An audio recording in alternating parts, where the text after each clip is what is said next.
Good morning, everyone. Good morning, ma. Good morning, ma. Good morning. How are you doing? We're fine. How are you Good. all doing? I was We just are talking to fine. you. Ma, All and right, you? welcome to today's class. I'm great, thank you. Welcome to today's class. So before we start off, I want to encourage active participation yesterday. So I learned the classes between 13 to 14. But only 80 persons end mark. Remember, I told you that there are different ways to end mark in my class. And of course, this is a theoretical course. It's difficult. So if we're going to grade you over 10, it's usually very difficult to get 10 over 10 for a theoretical course. It's easier if it's a course that has to do with calculation. So please earn as much as you can. Today, it's going to be my last class with you until revision. I will not be available tomorrow. Dr. Diminungo will be taking over tomorrow. So please interact, ask questions so that you can earn marks. You're also going to earn marks in my section through attendance. I'm going to get the attendance from the back end and assign marks to everyone who has attended the class. And then thirdly, there's going to be an assignment where you turn it in on our grade. So please, as much as you can.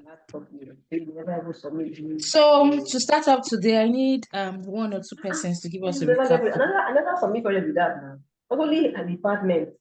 I can't go department and see the way they see my project. So I don't understand. Precious, can you mute? That's like I just find one copy now. The copy where I Precious Okpe. has to go and collect from the guy. That the one where remain with them. That I collect. To collect that one, I say I pay 10,000. Say for keeping. Precious Okpe. My name did it go. Can you please mute?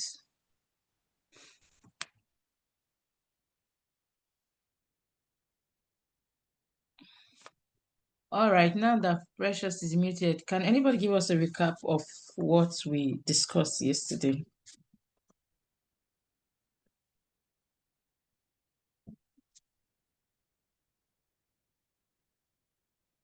Nobody.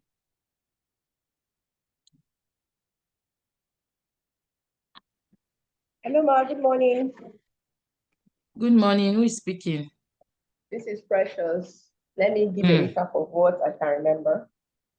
You're supposed to apologize to us first, so you were I disturbing did on the the class. chat box. I'm so sorry, Ma. It's All right, no project wahala. problem. Okay.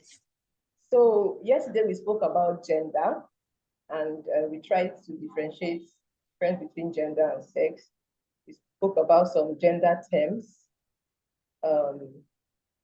Then we did, okay, what I remember about those, the difference between gender and sex, we said gender is a social construct, what society has termed what people are supposed to be and who they are supposed to behave as. Then sex is a biological construct, it's how you are born. Then we spoke about some terms. I think I was talking now. Can't really remember much, but because I was distracted a lot. Thank you. All right, thank you, Precious. Any other person? Good morning, Ma. Good morning, everyone. Good morning, Elizabeth. Ma, we spoke briefly about history of development studies, and then we talked about the key theories and approaches in development. You talked about the UN and the World Bank, what they are to do after the Third War towards different countries. Precious, we have not, sorry, Elizabeth, we have not had Third World War. It's Second World War. We're not praying for a Third World War. Second World War. After the Second World War, Okay. to developed countries. All right. And we talk about the traditional approach and the modernization. What I got, I actually jotted some things down, but I've not opened to the page yet. Okay. So is that all you can recollect from yesterday's class? Hello, Elizabeth. No, Ma. We talked about other theories like the dependency theory, and then we talked about world system theory, which you talked about. Is it Emmanuel? I've forgotten the other name.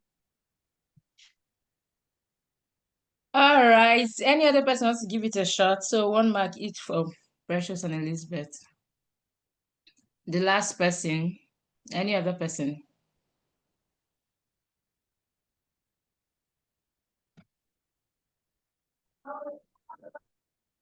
Good morning, ma. Good morning. Who is speaking? This is. My name is Ruth, ma. Oh, Ruth all right. Okay. Okay. Let's hear you. Yes, yesterday we began by tracing the history of development studies, and you said development started since the inception of man, that from the Stone Age to the computer age and all that there has been development, but um I think you said something like proper documentary, or in the course of this course will be starting from the post-World War, and then you spoke about the parts of World War on different countries, how there was destruction, and post-World World War, people and all that, and after that, um, uh, um, development began to be noted, literally. Then you spoke about different theories. No, you spoke about the impact of World Bank and UN on development,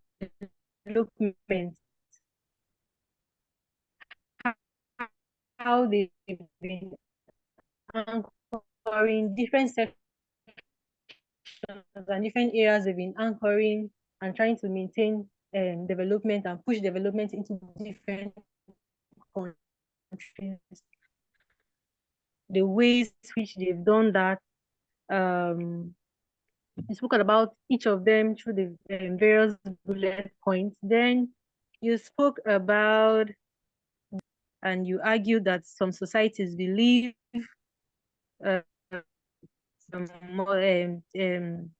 development comes from stages, like it comes through stage. Development passes through different stages, and like that every country, or every country that has to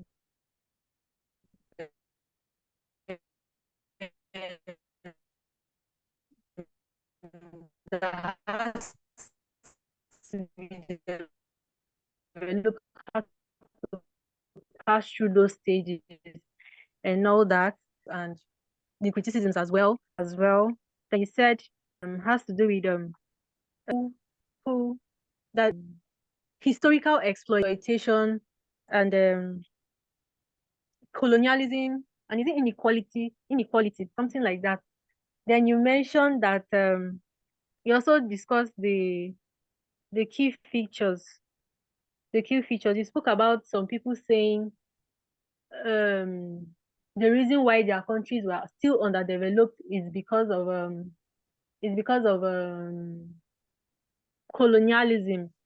I remember you saying resources were being exchanged for invaluable substances, and you gave an example of a white man exchanging a mirror for our natural resources. Then after the key features and you spoke about the criticisms, and that was where my network logged me out because I had a flat battery. Thank you, ma. Thank you very much. Thank you very much, Ruth.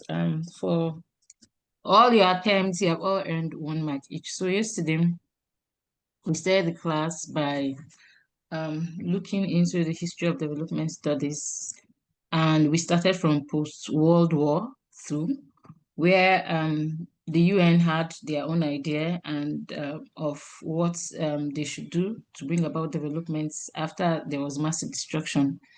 And then we also looked at what the World Bank talked about. And then we looked at traditional theories, the rise of those theories like modernization theory, dependency theory, world systems theory, and capability approach. And then we also looked at the different criticism. Yes, the people who compounded the theories, felt like, okay, what they did was great, but it was not without criticism, right? So other people try to criticize or to point out the loopholes in the different theories. And then from there, we also looked at, hello, is somebody saying something? Please, if you're not speaking, mute, because you wouldn't know when you just say something and interject. Right. So we also looked at Eurocentrism. So this is when the world looks at development from their own perspective, right? Everybody that wants to develop must have their ideas, their attitude. So this is when they look at that. So we look at Eurocentrism and then ethnocentrism. This is when you use your own culture or your own norms as a guide to judge other people as to what it should be. And then from there, we moved on to gender. We looked at the difference between gender and sex. And just like Precious rightly said, gender is a social construct, right? So it's the society. And one key thing I said yesterday is that gender changes from location to location. Unlike sex, sex in Nigeria will still remain sex in Europe, it will still remain sex in the Americas, and what have you, because sex is what you are born with. It has to do with your physiology, right? It's biological. But for gender, gender is a social construct, and we know that even in Nigeria, to an extent, gender differs. So when you go to the north, what is considered as a role for a man in the north might be different from what is considered. So this is even within Nigeria, that is a country, not talk of the world that is at large. So gender differs from place to place, unlike sex, that is universal. You can only change your sex through maybe um operation, you have to go, you have to do surgery or something else, or taking hormones, what have you, to change it, but it is what you're born with. And then we looked at intersectionality, and I said intersectionality has to do with the different identities someone can have that can make them excluded or included in a space. And I said for us, our focus is inclusion because we're looking for social justice and sustainability. And we give examples of different identities, right? So, for example, if we look at Nigeria, that is a male dominant society, if you are a female, automatically you are kind of disadvantaged when it comes to some certain things. You're a female who is not educated, you're a female from a minority tribe, you're a female from a minority religion, you're a female who is disabled, right? And then probably your sexual orientation is not in harmony or in tune with what is acceptable in the country. So you know that your exclusion is going to be massive, right? All those identities that you have will exacerbate your situation. Meanwhile, there are some other persons, because of their identity, probably you are a man and you come from a rich family like Dangote or Tedola, those are identities you have that will make you included in spaces, you have access to resources, um, and even to opportunities. And we say that intersectionality, we should use intersectionality for inclusion. You shouldn't use people's identities as a reason why you exclude them from spaces, because the moment people are excluded, the moment there's no social justice, any development coming cannot last. Because yesterday I remember saying that anybody that is on the floor is not afraid to fall, right? It is somebody who is up there that is afraid to fall. And so if developments coming in must be sustained for this current generation and the next one to come, then we must consider the things that can make it not to be sustained. And one of it is intersectionality.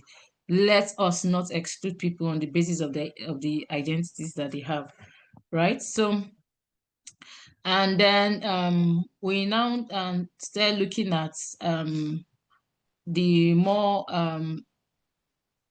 other practical approaches. So yesterday, those modernization world system approaches were the traditional one. We said that today we're going to look into other theories or framework like women in development and whatever that we have in the notes. And we said that we'll also look at gender mainstreaming, but the door to gender mainstreaming is gender analysis.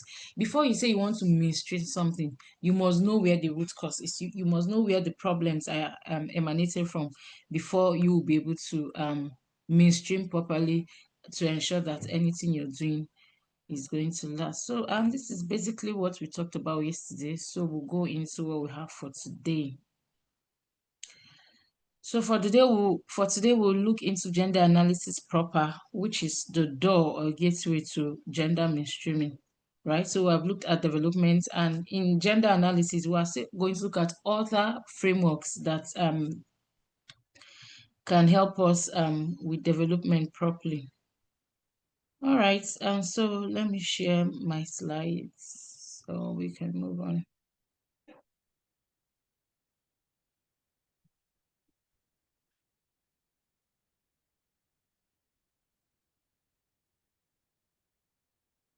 Can we all see my slide?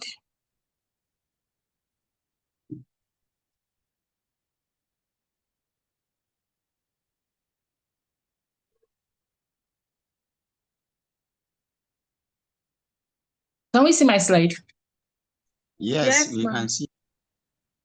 All right, so today we're going to be looking at gender analysis. Someone saying something?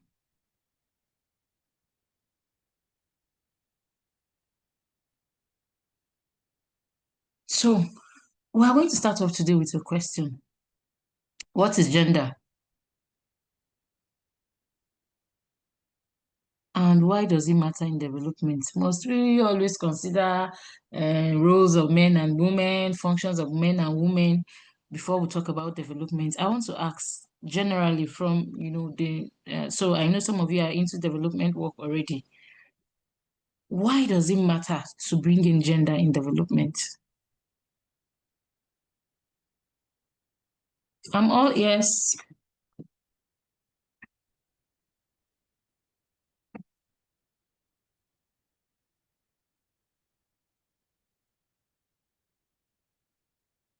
Can you people hear me? First, this your son you will subscribe. Can the class hear me? you. All right, so I just asked a question. This is an opportunity to earn marks, right? Somebody's baby wants to join the class. Why does gender matter in development? We discussed this yesterday, so this is another way of recap. Anybody who wants to give it a try? Why does gender matter in development? Good morning, my again, Mike. If I may try.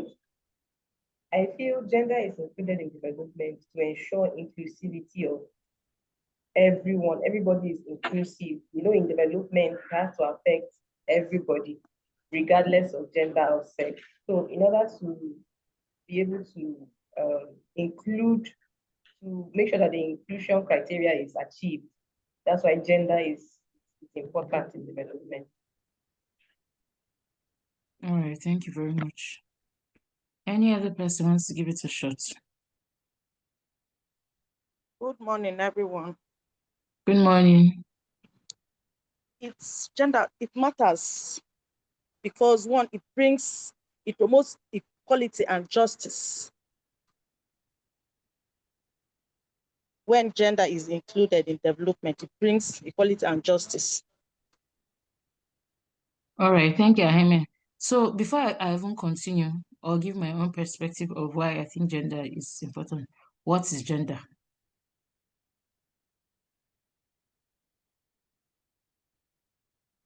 Anybody? So Ruth and Ahime have spoken. Sorry, Precious and Ahime. Okay, so I should leave it for somebody else. No, you can see.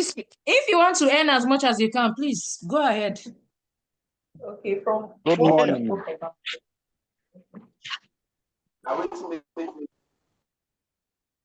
Hello, good morning, ma. Good morning. Who This is is Samson speaking? Ogbenyima. This is All Samson right. Ogbenyima. Okay. Yeah, ma. I want understanding gender is a concept that refers to the roles and behavior and expression of identity of individual. Hello, ma. Yes, I can hear you. Yeah. Maybe being masculine or feminine. I don't know if I've said something.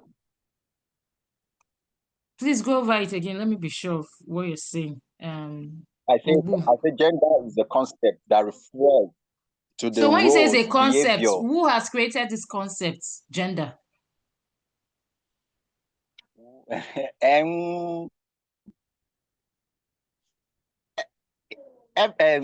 will I put it now? How will I put it? Who actually Because it's, created it's it? important that we get it clearly from this class. You should be enlightening other people on what gender is, because most people confuse gender with sex.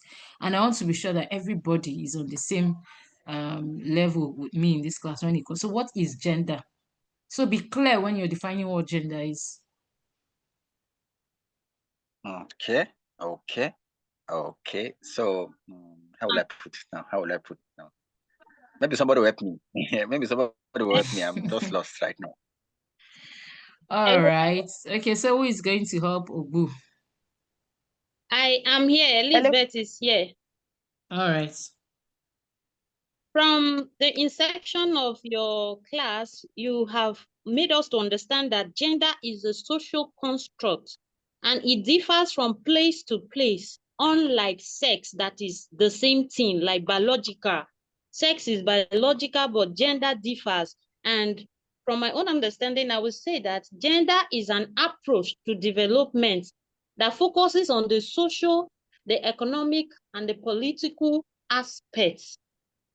Like our behavior in this concept, it's what we can say gender, or it's what we can classify as gender, because it differs from place to place, unlike sex. I don't know if I'm making any point, because from what I understand from what you just said this morning, that gender is a social construct and it differs from place to place. That is what I digested, and I come up with my own definition that has to do with the development, social and economic and even political aspects of life.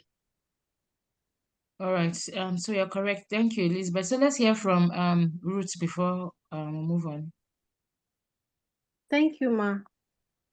Gender, in my understanding, gender, there are those roles, attributes, behaviors that the society has deemed fit or has attributed to individuals, that's being the men and the women or other identities in the society. All right. Thank you very much. You're correct too. Thank you. So now the question is, why does it matter in development?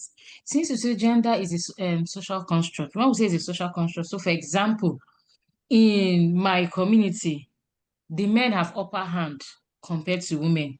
When they are making decisions, it's the men that will make decisions. There are some certain things that women are not called on the table or called to the table when they are discussing them. Now, gender is important in development because since it's a societal construct, it is a society that gives power, right? Based on your gender. And we know gender, when you talk about gender, it's also based on being a man or a woman. So, for example, gender tells us about power dynamics. When you get to a society, right, you see the power dynamics and it comes what from the society. So maybe in this society, women don't drive, or there are certain things women don't do. That power dynamics is as a result of gender. And because there's power dynamics, if some issues are not addressed, development will also not be sustainable, right? Our development will not be gendered. I remember what we said yesterday. There are different advantages that we have to development if it is gendered, right? So if women folks are brought on ground, so for example, I said, assume that I am educated as a woman. There's virtually no reason why I will not want to educate all of my children, whether they are boys or they are girls, right? But if it's maybe a traditional man who thinks that there's no point sending a girl to school, right?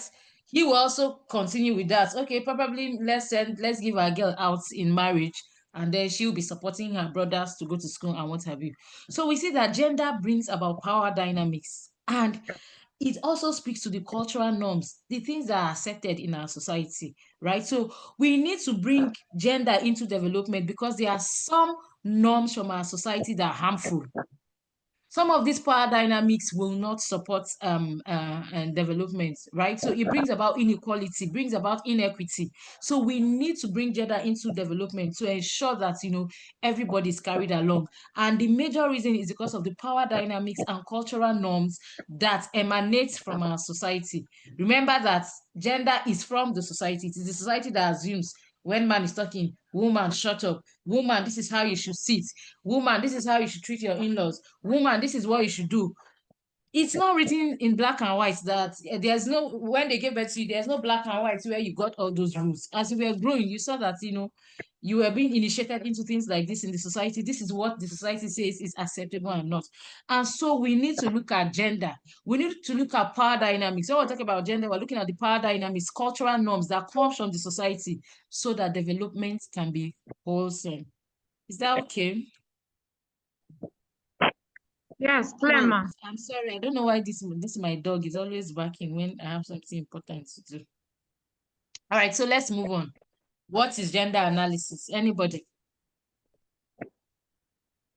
What do you think is gender analysis? I know I taught gender analysis a bit yesterday because I said I know that for every one of us that has gone through the university, you did your projects. If you use cross-sectional data, that means you went to the field, you surveyed people, you used maybe a questionnaire, you would have probably asked for data on sex or gender. Depends on the way you captured it. And I talked about the importance of that data we collect. So what is gender analysis? I hope we can still hear me. Please pardon the noise coming from my background. All right, gender analysis. Anybody?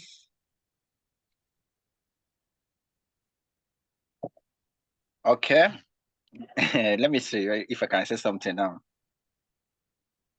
All right. Well, yes. Okay, hello. Hello, ma. Yes. Yes, we can hear you. Hello. So I Yes, like ma. the way that I like the way the men are Samson coming up. Ogbuenyi, ma. Initially, the women were flooring men in the class, but now we're beginning to see equality. Samson All right. Ogbuenyi, ma. Samson Ogbuenyi speaking, ma. All Gender right. analysis Let's hear is the you. way to gender analysis, to my understanding, is the way to understand how gender roles in a specific context. Please, can you go over that again? Let me get it clearly. Gender analysis is a way to understand how gender roles, norms, and power dynamics impact individuals. Okay, beautiful. All right. So this is any Samson Ogu, right? Yes, ma. Okay, so well done. So let's listen to Joseph Odu. Good morning, ma, and good morning, class. Good morning. Sorry, network has been throwing me up.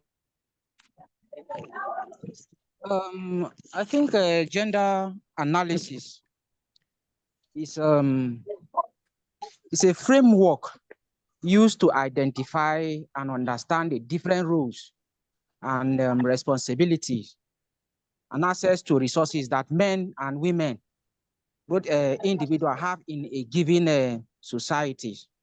It examines how gender shapes individuals' experience, opportunities, and challenges in a social, economic, and a political space, whether at home or in the Please, if you're not speaking, mute. or within a broader societal structure. And it helps, gender analysis help us to see how inequalities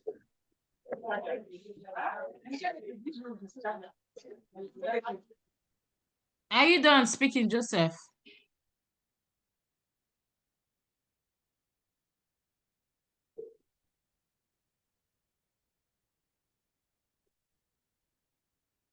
Hello, I can't hear Joseph again.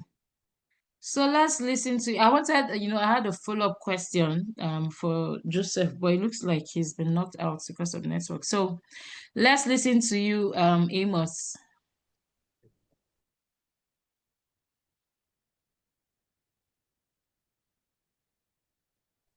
Hello, can anybody hear me? Sorry, my network is not okay. Yes, ma'am. Oh, okay. All right. So you said, Sorry, it's just okay, no problem. When you were talking about gender analysis, you said gender analysis is a framework, right, that you use.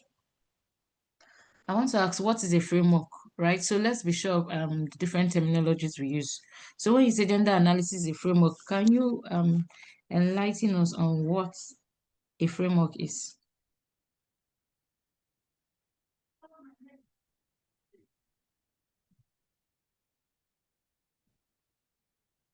Can Joseph hear me? hello. Can you hear me? Yes. Yes, I can hear you now. Okay. It can be a structure for supporting or enclosing something else. So when you say structure, so when I ask a question, it's because I wanted to break it down to the simplest form, right? So that anybody can understand. When you say something is a framework, is a structure, what do you mean by structure? Is it building, engineering structure? What do you mean? When you say gender analysis is a structure in development, I want to understand, what do you mean by that framework? All right, so let's go. Let me help you. So a framework is like rules, right, or guidelines that are used to build or create something. So when it says a framework, that means it's a guideline, right, or like rule that you follow to build on anything you want to build on. So that is what a framework is. So let's hear from Amos. Thank you very much, Joseph Odu. Thank you, ma. Good morning once again. Good morning, ma. Yes, good morning. We can hear you. Okay, gender analysis talks about the process that examine relationships, roles, and the interaction between men and women in a specific context. It talks about the identity of differences, identifying differences, that there is a need to experience and an opportunity that is given to both men and women. All right. So let's hear from Stella so we can now move on. Thank you, Amos. Good morning, class. Good morning, ma'am. Good morning, Hello, can you Stella. hear me? Yes, I Okay. can hear you. Okay, gender analysis to me is a way to understand how gender roles, norms, power, and dynamics impact on individuals within a specific context. Like Beautiful. maybe, yes, it examines difference in roles, needs, access to resources and opportunities to women and men. Yeah. All right, thank you very much, Stella. Right, so what you have said is very, very explicit. So gender analysis are approaches, or it's an approach or method that used to understand or study differences in gender roles, power dynamics. You know, when we talk about gender, these are the key things. When you look at the root cause of inequality, it boils down to power dynamics, right? When you look about roles, it also boils down to power dynamics. Who has more power determines the role that they play, right? So it's an approach or any method used to study differences in gender roles or power dynamics, right? We use gender analysis to study needs, challenges, constraints, and opportunities that are fueled by gender. So, for example, if I've become a doctor today, what are the different things from my society that has contributed to this, right? We're not looking at me being woman as woman. What are the different things in the society that's contributed to it? Could it be that, okay, in my society it's not a taboo for women to go to school? Could it be that for my father, for his role as a father, he thinks that it is my right to go to school? So we look at the different things that contributes or fuels to needs, challenges, constraints, and opportunities, right? Any method that helps us to look at this is gender analysis.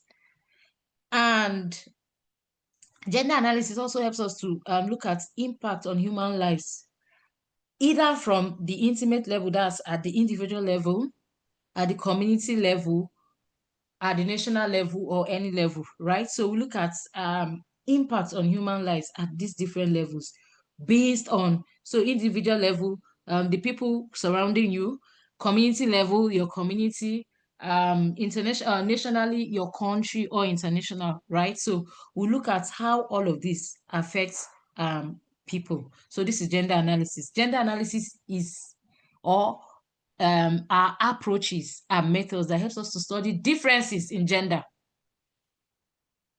right? Differences in gender roles, power dynamics. You can look at why is it that the needs of men and women are different? It is gender analysis that helps you find this. Why are their challenges different? It is gender, because all of these are somehow rooted in their culture or norm or roles or identities. All of these things emanate from our societies, our society that gives us most of this of the identity that we have as a result of gender. So let's move on. Gender analysis focuses on who has what, right? Who has access? Who has control?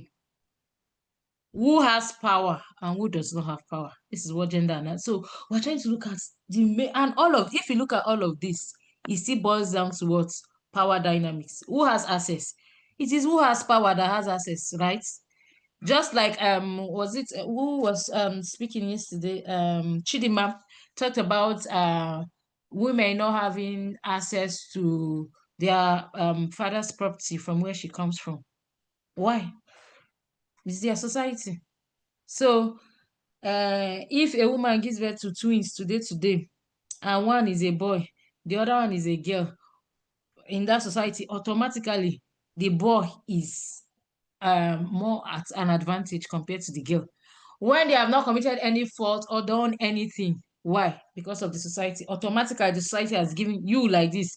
In fact, we used to laugh because when a woman, so even my friends, because of the society we live in, when you give birth to a man, say, this one has given birth to heir to the throne. If it's a woman, nobody says heir to the throne, right?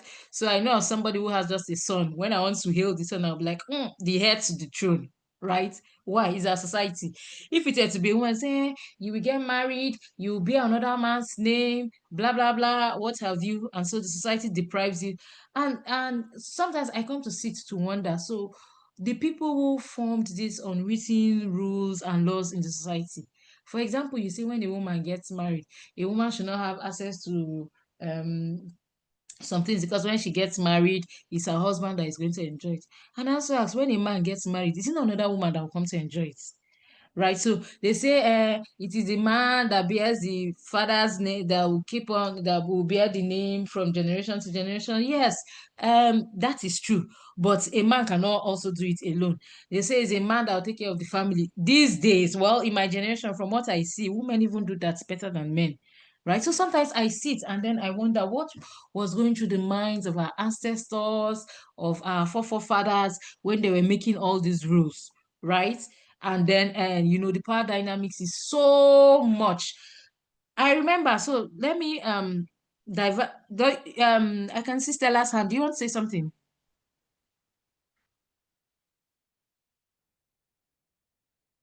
Hello, Stella, your hand is up. Do you want to say something? No, my thought earlier. Okay, you forgot to raise it down. All right, so there's this scenario in the Bible about a man that had just girls, and when their father died, they didn't give them their father's inheritance because they were girls, right? So you're not going to bear your father's name. So maybe the brother, maybe a brother that he's not even in good term with, or somebody that is a man will come to inherit. And then these girls, they went to meet their leader and said they deserve an inheritance from their fathers. They deserve to get their father's inheritance. They made a case for themselves, and for the first time they were giving their father's inheritance because they made a case for it. So sometimes I sit and I wonder, the people who made these rules, right? I don't have the decision to make myself a man or a woman. You just come to this world and find out. So me, from the moment I knew myself, I just knew I was a woman. Nobody consulted me on, do you want to be a woman as you're going to Nigeria? In fact, nobody even consulted me on whether I want to go to Nigeria. Right? So, and then I sit and wonder, when they make these rules, if people were consulted, before you become maybe your sex, is a different thing. This is how we were born, right? And then when you look at the power dynamic, sometimes it's so much. You see a woman who has lost her husband. You see the way she's not treated fairly. So because she does not maybe have a male child, she's pushed out of her husband's house, different things. And then I wonder, some of these are rules, some of these are laws that are unwritten. They are actually cruel, right? They are not human, because a woman does not decide to give birth to a female child. It is just like computer, garbage in, garbage out. Why don't we look at the root causes? We'll just be treating things that will not bring about solution. And you see some people, they grow up with hatred for men. It's because of what they have passed through. Maybe what their uncles did to them when their father, when they lost their father, and then we'll now wonder, problems are growing gigantic in our society because I'm not looking at the resource. Some of the culture we have inherited, some of them are bad, they are not human. And so we need to have this conversation to look at the root causes and see how we can start amending the culture. So yes, a people is defined by their culture. So the cultures that are good, that also help towards development, why won't you maintain them? But cultures that are bad, for example, a woman who lost her husband, there are some places they will say you have to drink the water. How does that bring about development? Right? So sometimes we need to sit and ask. So gender analysis focuses on who has what, who has access, who has control, who has power, who does not have. Right? And why? How are decisions made? Why are they made the way they are made? Right? So from our culture and the decisions that are made, who gains, who loses, right? So we need to sit and talk and have this conversation, and then try to see how we can somehow do away with the things that, because if we look at from time immemorial, they've been practicing these things. When you go to most of our villages, they are not even developed. These are the places where we have gotten our identity, our social identity, and what have you. When you go back, it's still the way it is. We've been doing this thing for 1,000 years, for 100 years. We are still the way it is. What are the things that we do that can lead to development? What are the things that do not lead to development? There are some places that youths do not even go to the village, because they'll say when you go, it is either this one will happen, or now people die and they don't even take them home. Why? Because they'll say, when it's time to bury, there are some kind of demands that are not reasonable. And if you're not buoyant enough, why not just bury it? So there's someone that died. They didn't even, from my school, they didn't even take the person home. They buried the person in the cemetery in Makurdi. Why do we have things like this? Because when situations like this happens, there are some people that are automatically set to gain from such situations, and there are others who will lose, right? So you see somebody mourning, there's unnecessary demand on the person. If you have the money, you can foot the bill, no problem. So some of these things are not even leading to development. Some people that are well-to-do, that can bring development back to their society because of the kind of culture, the kind of rules, the kind of things that they have from where they have come from. You see them, they just abandon. There are some people that will go abroad, they will just abandon their roots. Why? Because they just feel that no, where I come from, the kind of things we do is not in line with development. So these are the kind of things that gender analysis focuses on. Who gains what? So when we look at all these things, it helps us to look at the causes of our problems and to see how we can change situations, either through policy, through awareness, from traditional level to any level that can bring about positive change in the society. Any question? Do we all understand what gender analysis focuses on?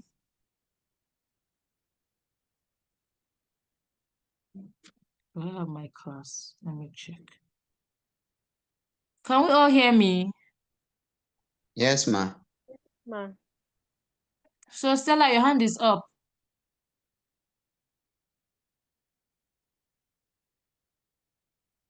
Stella. Or is this an old hand?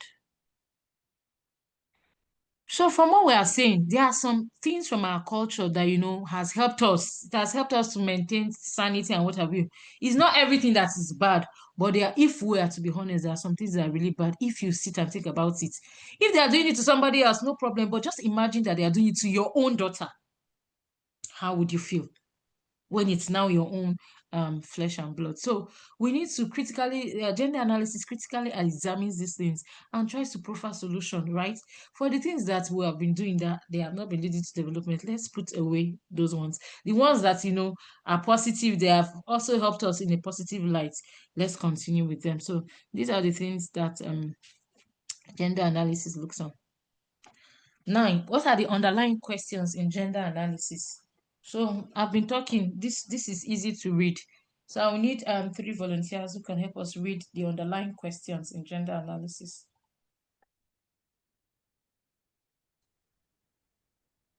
Volunteer number 1, Bashir. Yeah. Good morning, ma. Good morning. Number 1 says, how does gender influence? Sorry, let me rest my hand down. Okay. Number 1 says, how does gender influence effectiveness and sustainability? Number 2, how does a phenomenon impact individuals according to their gender? Number 3, how can we prevent our actions from contributing to gender inequality? So when we do gender analysis, these are the underlying questions. These are the questions we want to ask. Okay, the way these people have been doing things in their society, how does it influence effectiveness? Have them been effective? And then has it brought about sustainability of good things that have come to the society? We want to see, how does a phenomenon affect people differently in this society? So a woman who loses her husband, how is she affected if she has all female children? A woman who loses her husband, how is she affected if she has a male child, right? Can we put them on the same scale?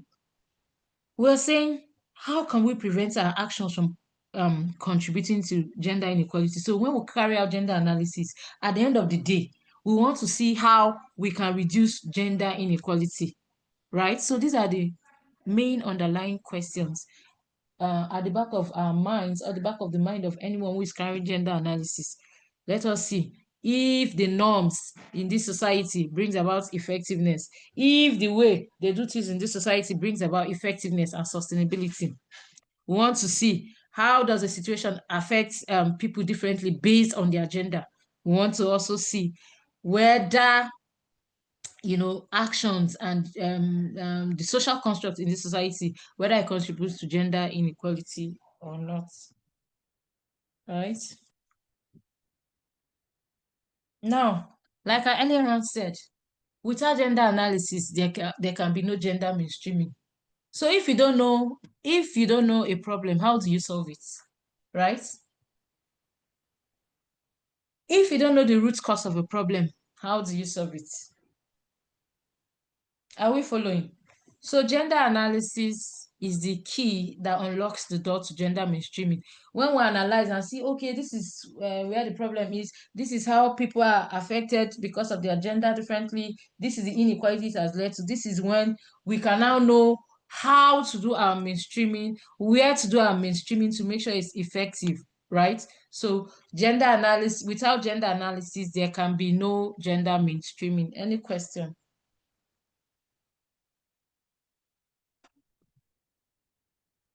This class is quiet. At least once in a while, when I ask any question, unmute now. Let us hear your voice so that I know I'm not alone on this journey. No Yes, Joseph. question. You said? Hello, ma. Yes, I can hear you, Joseph. Yes, I want to ask under this place that without gender analysis, there can be no gender mainstreaming. I want to know about the gender mainstreaming. So I'm not going to gender mainstreaming, but gender mainstreaming has to do with how you bring about. So, for example, if in Nigeria, right? So let me explain like a layman, and then we'll come to our level.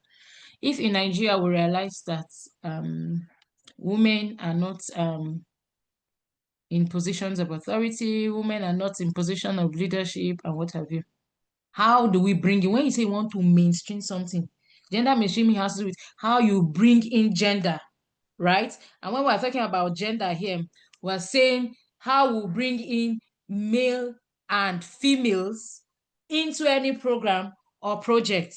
Are we following? Right? How we bring in male and female regardless of what the society thinks about what a woman should do or what a man should not do. So gender mainstreaming has to do with inclusion of gender into programs, into projects, and what have you.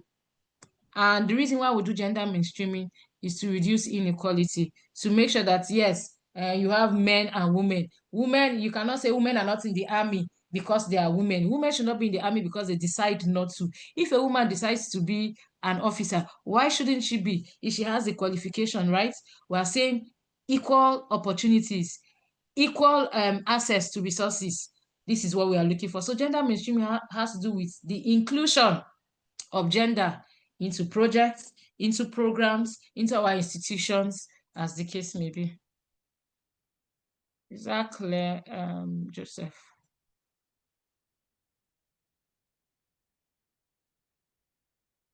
Joseph, can you hear me? So now, but we are saying that if we don't even know, if we don't do gender analysis, because gender analysis is what will tell us where there are issues, right? That's where we begin to see the disparity. Gender analysis shows us the root causes of the power imbalance. Gender analysis shows us... All right, thank you, ma'am. Gender analysis shows us the different things that are wrong. If we do not do gender analysis, it's not like there cannot be gender mainstreaming as per, but it will not be effective, right? Because you are solving, you are bringing solution and you don't know what the problem is. Are we following? So, but when you know what the problem is, it will help you effectively solve the solution. Because if you don't know what the problem is, you just be working on assumption. So, for example, you don't do assessment, needs assessment. You just go to a community and say, just like the story I heard of, an NGO went to a community and they were going to another community to carry out a project. They passed through a community and realized that most of the people in the community were going to fetch water from very far distance. And then they now assumed, without doing its assessments, without doing analysis, based on their own observation, they now assume that the problem of this community is water. They need borehole. And then they came and built borehole. And they were still passing. They saw that these people were not using, the children were not using the borehole. They were still going very far. That was when they now came to ask. Because when you ask, that is when you'll be able to analyze, right? Even when you go to the field, you are asking to get data, to get information. They now ask, we built boreholes. Why are you people not using the borehole? Why are you people still going to fetch water? And the people said borehole is not their problem. That the reason why they send their children, because they live in mostly one room apartment. The reason why they send their children afar to fetch water is so that husband and wife can have good time together, right? So if their children, you can't be having pleasant time, no matter how you are shameless, in the presence of another person or in the presence of your children, right? We still have some form of decency. So they send their children far away to go and fetch water so that they can have good time. Now, if that organization had done analysis, right? Is somebody saying something? Is somebody saying something? I was just laughing, I'm sorry. Okay, so if that organization had asked, they would have not wasted their money, building boreholes. From the need assessment, they will know what is priority on the minds of the people. So it's the same thing with gender mainstreaming. You want to come and include, you are coming to find solution, but you don't even know where the problems are. Even if you say a woman must become head and you do not work on people's mindsets, they will still frustrate the woman. Right? So we must look at the root causes and see how we can create awareness, help with mind shift in some of the things that are hurtful and harmful to our development before anything can work. So without gender mainstreaming, without gender analysis, there can be no gender mainstreaming. And we know that it does not mean that no gender mainstreaming as in gender mainstreaming. It just means that if we do not do gender analysis, mainstreaming will not be effective the way it should be, right?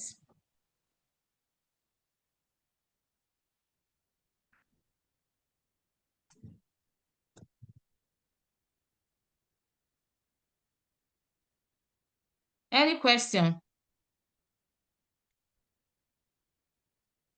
Yes, ma'am. Any other question? Yes, I have a question. All right. Good morning, ma'am. And good morning, Morning. class. Yes, we have been talking about gender and gender analysis, gender mainstreaming. I want to know, is it that a woman who has schooled, like you're an academic doctor now, you're an academician, when you attain the rank of a professor, I think professorial rank is just a rank in a career and satisfying some certain requirements, and then you are ranked as a professor. In the military, if a woman attains the rank of a general, she's called a general, not general Mrs. But in academics, when a woman becomes a professor, they call professor Mrs. So as we are speaking gender, balancing the gender inequality, what is supposed to be done for those of you who are in academics and we have feminine activists in academics equally? So why do this trend continue all this while without raising an alarm or correcting it to balance the gender equality? Because I believe the same study you study as a female to attend that rank, and a man has study in same class or in same field of study with you, there's no grading, regrading after attending that rank. But today they will call a man not Professor Mr., but they call a woman Professor Mrs. I have been pondering over this blessing. So I want if you have an idea or a solution on how this will be placed normal. Okay, so thank you very much. Who asked that question? Sorry, I didn't see your name. Who asked that question? Okay, Doga Jaffet. Okay, thank you very much, Doga. So first of all, if on any of my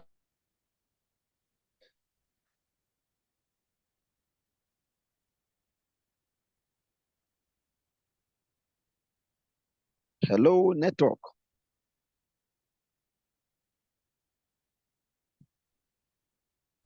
The network is terrible. Sometimes the voice is breaking or it's throwing us out or back. So please let's be patient with that. My slides or anything. So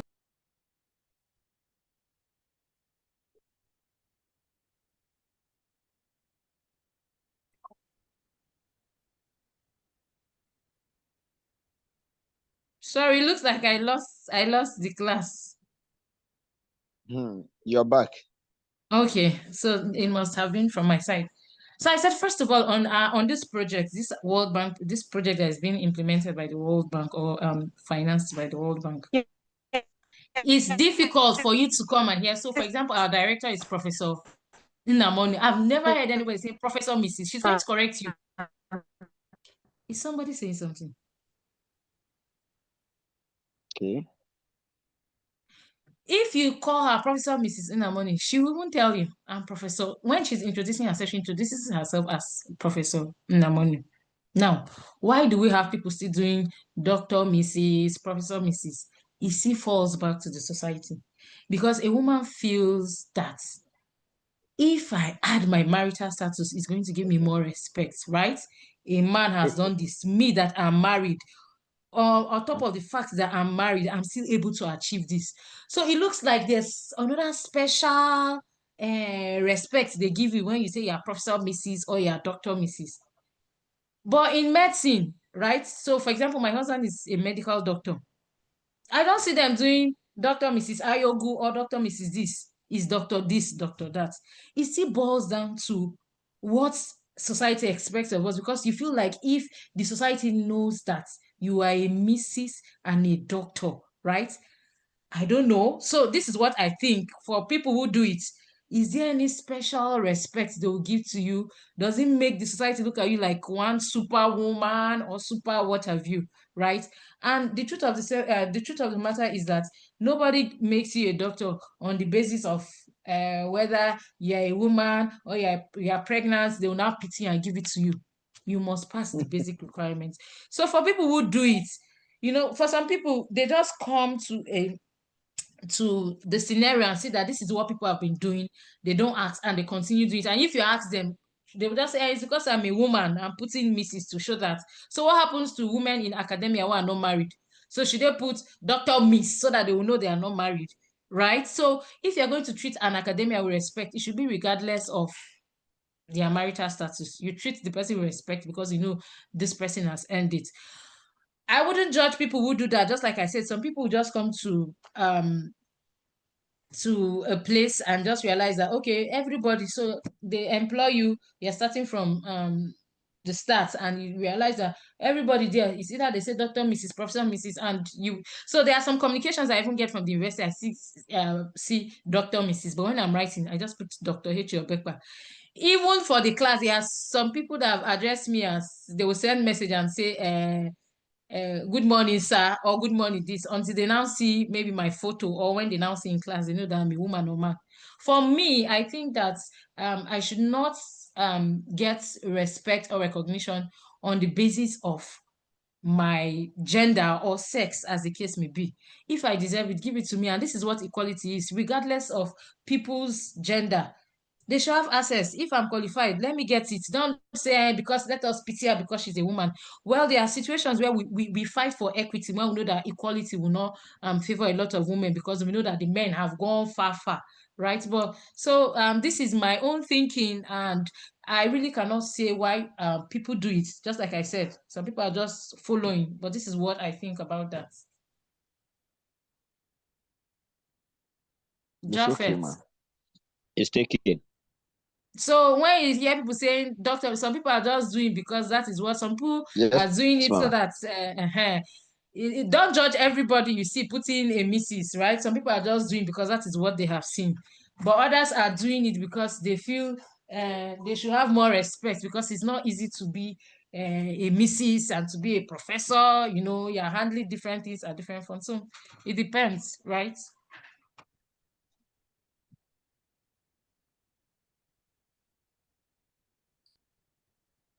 Is that okay? It's okay, man. So, but Noted. the take home is that regardless of marital status, if you want to respect an academia, just respect the person. I don't need to put a Mrs. for you to respect me, right? You should, as you respect a man, you should respect a woman. There's no big deal about a woman professor, right? It's the same brain that men have that women have. So let's listen to Samson. Is there something you want to say? Hello, ma. Yes. Yeah, to my own understanding, I don't think there's anything special about you being a prof and you're married, as in Professor Mrs. I've come across so many professors that are not married, as in single ladies. Single ladies, and they don't address themselves as Prof. Miss of single Miss, single Prof. They address themselves as Prof. And if you see them, you admire them, and without even telling you that they're married, you still give them the respect, at least just because they are professors. So I don't think there's anything important about you being married and you're being a professor. Then you now say you're Professor Mrs. to show people that you're married, because it's not easy for you to be a married woman at the same time a professor. I don't just think there's anything special about it now. So like I was saying, this might not be the reason why everybody does it, right? But it still boils down to the kind of society we're in. Because for some people, women should not go to school. You know, when the society or people look at you that you cannot achieve something and then you achieve it, most people want to rub it on your face. This thing you say, yes, that's our Nigerian mentality. So it still boils down to the kind of society we have. If it's a society where who cares whether you're a man or a woman, you go to school. So when you go abroad, it is difficult for you to hear Professor Mrs. Prof and then the person's name. But that's why we say it's still a societal thing. Our society, now woman goes, if you even have PhD and you're not married, you say, which man is going to marry you? You did not, you went to school, so you have PhD. You know, it's still a societal thing. Right? Yeah. So, we believe that things will get better as we move on. Amen. So can we move on? Yes, ma'am. Yes, ma'am. Okay, so there are different levels of gender analysis. Gender analysis can be done at the micro level, at the meso level, and at the macro level. Someone will say, how at the micro level? Micro level has to do with daily individual interactions, right? From people's daily individual interactions, you can do analysis. From their individual relationships, you can do analysis. From people's behavior and their experiences, you can also do analysis, right? So at the micro level, it focuses on women and men as individual actors, right? We're not looking at this the community or the country. We're just looking at the individuals who are doing analysis. Then we can also do it at the meso level. At this level, it focuses on intermediate organizational structures. For example, look at institutions, communities, workplaces. We try to look at the power imbalances in institutions, in communities, in workplaces, right? So we might not even be getting the information directly from individuals, but maybe from an institution's database, so for example, you can maybe the registrar that has what is it called now? The data of everybody. So at that level, you can pick it and then you analyze. We'll now analyze based on men and women and then try to see the differences and the disparities that we have. We can also do gender analysis at the macro level, right? So this is broader and is larger, right? So we can look at national policies. We can do it at national level. We can look at laws, economic systems, right? So this is bigger than every other level we have talked about. So gender analysis can be done at 3 different levels: micro level, meso level, and the macro level. Any question?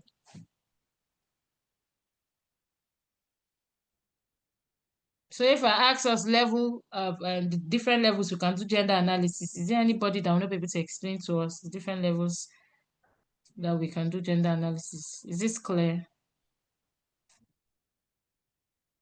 It's clear, ma'am. Yes, ma'am. I hope the class is okay, because the class is unusually too quiet today. It's clear, ma'am. All right, okay. So, sorry. People have been trying to call my phone. That's why I've been going in and out of the class. I can now see the calls are the ones interrupting the class. So let's look at so yesterday we looked at traditional approaches. So let's look at more practical and modern approach. Now, to gender analysis. First of all, we look at the Harvard Analytical Framework. Remember, we said that a framework is like guidelines or rules that helps you to build on something. So for the Harvard Analytical Framework, how do they do their gender analysis, right? Now, this was published. Somebody wants to say something. What on, sir? Yes, sir. Yes. Hello.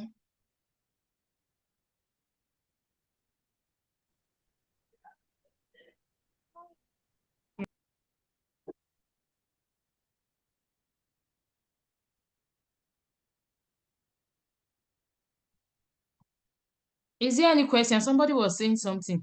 So the reason why we ask you to mute, sometimes when you interject, it can just cut somebody's thought process and then you just find yourself lost. You'll be asking yourself, what was I saying or what was I planning to say? So please, when we interject, we don't mute and we talk. Sometimes it cuts the facilitator off, it cuts the facilitator's thought process and it takes us off guard, and then you're trying to bring yourself back. So please, if you want to talk, mute. These are ground rules when it has to do with virtual engagement, and I'm sure during orientation they told us all of this. Kindly mute. If you are not muting, you are interjecting the class. So it's just like us having a physical class and somebody is talking by the side, right? So it's the same thing that happens when we are in a virtual class. So I asked that, can we all, everybody be able to say the 3 different levels we have of gender analysis, right? Yes, ma'am. So now let's look Yes, at the ma'am. Harvard Analytical Framework. So say this framework was published in 1985 by Harvard researchers. And this framework argues that allocating resources to both men and women is beneficial for the economy. So for them, the way they do their analysis is to see how resources are allocated to both men and women. This framework maps and highlights the main difference in work and resources of people in a community. So for them to analyze to see if there are issues when it comes to gender, they'll look at resources, they'll look at people and their places of work, and then the resources that people have on the basis of being men and women, right? So this framework also identifies factors that influence / shape gender roles. So why is it that men have these resources? Why is it that you have more? So those are the things this factor looks at. Remember, I would say analysis helps us to find what the problem is so that we can now profile what solution is, and then do gender mainstreaming. So this is easy. Is there any question about this? This is very direct, right? So I know what I'm going to do. I have how many slides? So I'm going to give opportunity to everyone in the class to end mark. So for people-oriented planning, one person is going to read this. Let me be fair. Let me be sure everybody has mark in this class.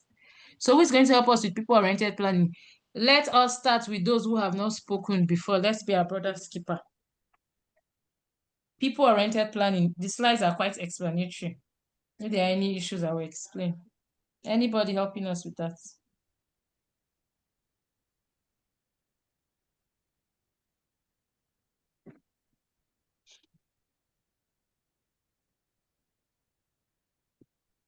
Am I still with the class as well? Okay, so Sophia.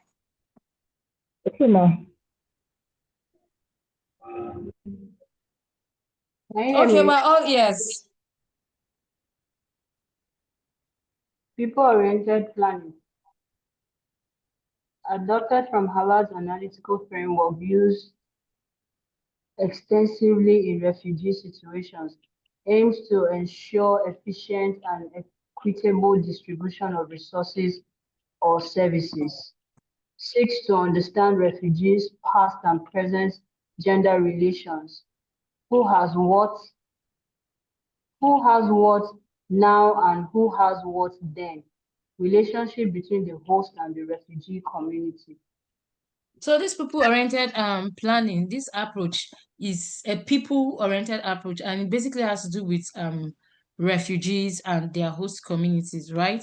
And we said that it was adapted from the Harvard. Harvard looks at who has access to resources, who has work, and what have you.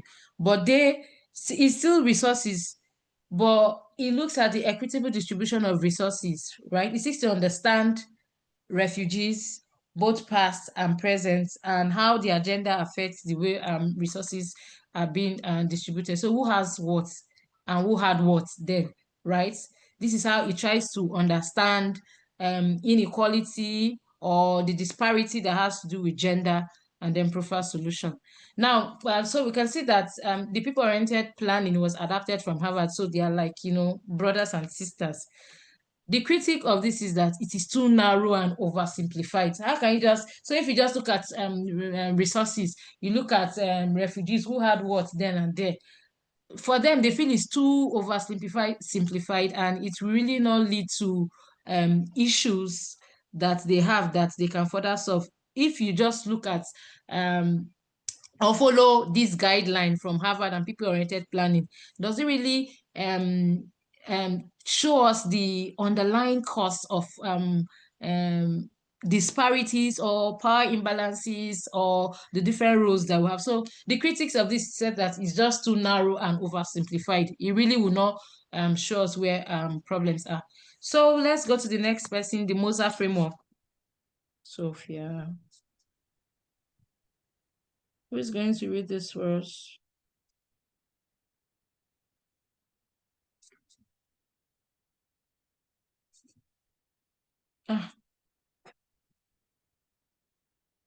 Is the class still with me? Yes, ma'am.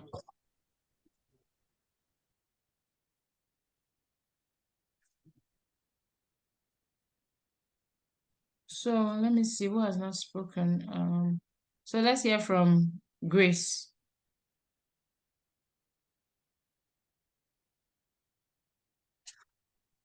Okay, thank you, Ma, for the opportunity. Analyzes gendered dimension of poverty, emphasizes the importance of considering the differential impact of poverty on men and women, highlights the way in which gender roles, relations, and inequalities interact with other forms of social disadvantage. So do you understand this Moser framework? So we can see that this is more detailed than the Harvard framework, right? So it tries to look at what is the difference between,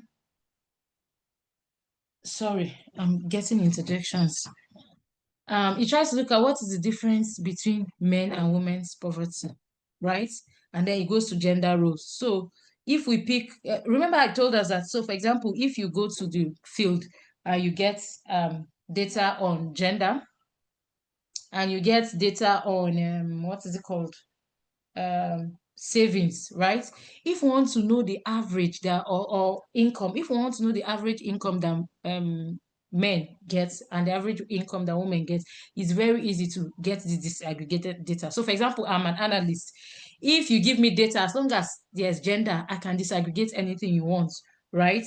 Depending on whether it is quantitative or qualitative. There are different methods we can use to do that. So this framework, when it checks and sees that, okay, on average, women earn 50,000 and men earn 80,000, it has seen that there's a difference. It will now go beyond that. Okay, let's look at the rules. What are the roles that women have? What are the roles that men have? And then you now check, could it be that the roles that women have might be the reason why they don't have time to work to earn enough? It will now look at relations, right? And then it tries to see the intersection of these inequalities with other. So it tries to see, okay, what are the different things that we can link to the reason why women have lesser income, and what are the other things we can link to? Could it be that when we go beyond the workplace, if we go to the roles that they have, relationships that they have, can we find an intersection and see what is leading to this? So the Moser framework is a bit more detailed than the Harvard framework. But even at that, there is still criticism of this framework, right? So this framework focuses on women's vulnerability and poverty without adequately addressing the broader structural factors. So for example, if we now find out that, okay, it's because women are, so we look at roles, maybe because women have to take care of the children, that is why they don't have time to work enough to earn enough money. Does that really solve the problem? Right? So we have to look deeper, right? So if women have roles, it should stem from somewhere, maybe the norms, right? The culture of that society. So we must start from the root cause. So they are saying that, yes, it's just looking at women's vulnerability and poverty, but it does not really find out the structural problems and then how to address those structural problems. So for example, if you ask me now, if a woman is not able to earn enough as a man, and then this analysis goes further to say that it's because I'm taking care of children at home, right? Yes, you know the problem, but you have actually not really solved it, right? So if I go further and look at the culture, is it the culture that says a woman must take care of children at home, or the culture prohibits or forbids men from helping with men? So you look at other structure. So that's me taking care of children. That one is just like the leaf. We need to go down to the roots and check what is actually. So this is what the critics of this framework are saying, that it doesn't address the broader structural factors. So it's like saying that you are just doing window dressing. You're not going down. So if women are not earning as men, what is actually the cause? You have just said women are not earning as men, and then you looked at rules. Beyond those rules, where are they stemming from that they are causing those issues? So let's move on to the next. So we've looked at the Harvard framework. We've looked at the people-oriented framework, and now we have looked at Moser framework. Let's move on to GAM, Gender Analysis Matrix. So who's going to help us with this?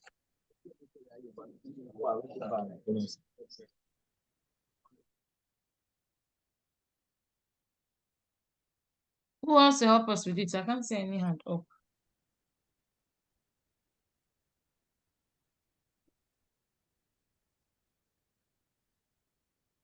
GAM is a total use of systematically analyze the gender dimensions of development projects or policies. It helps identify how men and women may be affected differently by a given intervention and ensures that gender considerations are integrated into planning, implementations, and evaluation process. Who is reading? Amos Bendy. Amos, I couldn't hear you clearly. Please, can you take it a bit more slow? I've seen someone that is faster than I am in speaking. Okay. GAM is a total use of systematically analyze the gender dimensions of development projects or policies. It helps identify how men and women may be affected differently by a given intervention and ensures that the gender considerations are integrated into planning, implementation, and evaluation processes. All right, thank you. So do you have anything to say about this framework?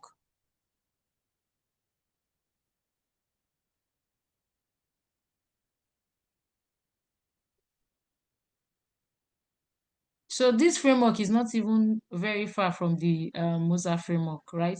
So you're looking at how men and women are affected differently so that you can now integrate or try to reduce this disparity. It also does not address the problem, right? It does not show us where the problem is coming from. So let's look at the critic and see what they're saying. The critics of this framework are saying it may prioritize gender mainstreaming. So you're just saying, okay, so if you check, you have less less women than men. The next thing, so okay, because I have less men than women, how do I do to bring about equality? I'll do gender mainstreaming, right? I bring more women on board. So it says it may prioritize gender mainstreaming as a technical exercise rather than addressing deeper power imbalances and structural inequality. So if it's just like Joseph, right? When we look at the story, sorry, I keep using stories in the Bible as an example, but I just try to see how I can send my message home. It's just like what happened in the Bible, right? So Joseph, according to the story in the Bible, became a prime minister in Egypt, right? Because there was a Pharaoh that knew Joseph. But when a Pharaoh that did not know Joseph came to the throne, what happened? Who cares? Who is Joseph? Do I know Joseph? Right? So it was now back to status quo. So it's the same thing. Yes, you might come and say, let's do gender mainstreaming here, but you're not addressing what is causing that disparity, what is causing the power imbalance, right? So just like Moser, so this critic is not far from Moser, right? Yes, you are just bringing solution, but when a Pharaoh that does not know Joseph comes, right? So why are we allowing women to be more than this? We must address it. When we have addressed it at the root cause, we can now see that things will start flowing well. So this is what so please let me get your name. This is what the critics of GAM are saying. Can I get your name? The reader of GAM. I do not have a name. I am a large language model. Who is talking? Who read GAM for us? Japhet, right? No, It's Mr. Amos. It's Amos Dinde. Okay. All right. So who is going to help us with the next framework?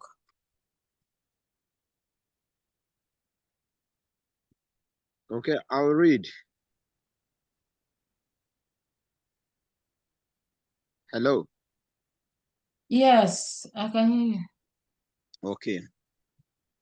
Is that James? Or I'm sorry, Joseph. Yes, ma, it's Joseph. So let me see the hands up. Let me be sure there are no other persons so that Japhet can go on. So it's just Joseph. All right, so let's hear it. I hope others have not connected and, are doing their normal daily routine, because I know that's what happens in virtual classes. Some people will just connect. People say we should connect and then they will go on doing what they are doing. I hope that's not the situation in the class. All right, so let's hear you, Joseph. All right. This framework focuses on understanding both the strengths, as capacities, and vulnerabilities of individuals and communities in the context of development challenges such as poverty, conflict, or environmental change. It helps identify strategies to build an existing capacities while addressing vulnerabilities to enhance resilience and sustainable development. All right, so we can see that this is even a bit deeper than the MOSA and the GAM framework, right? So they try to look at people's strengths and vulnerabilities. They look at challenges so that they can build on it.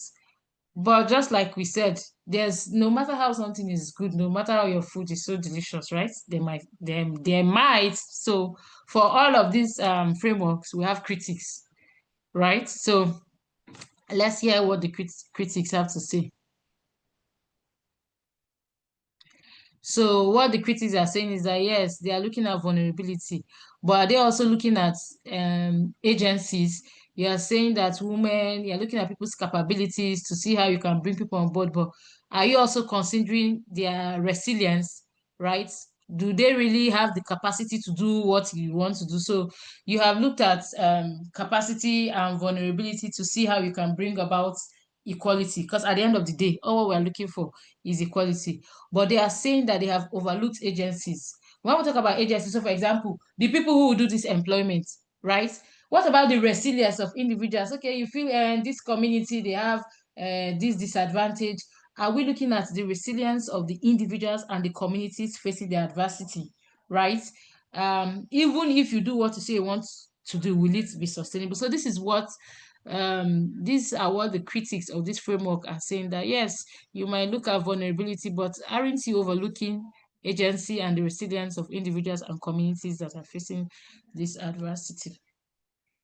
So next we look at women empowerment framework, Longway. So who is going to help us? Who has not talked in this class? At least I'm giving all of us a fair level ground.